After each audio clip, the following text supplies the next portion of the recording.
آیا میدونید تفاوت روانشناسی زرد با روانشناسی علمی در رابطه چیه؟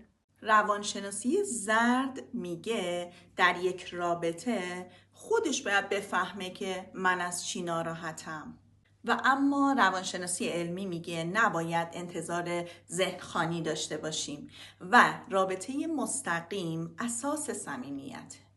روانشناسی زرد میگه عشق همه چیز رو درست میکنه. روانشناسی علمی میگه عشق به تنهایی کافی نیست. عشق در کنار یک سری مهارت‌ها و گفتگوی سالم و همدلیه که رابطت رو نگه میداره. روانشناسی زرد میگه اگه واقعا طرفت عاشقته باید تو رو هیچ وقت تنها نذاره و دائم کنارت باشه.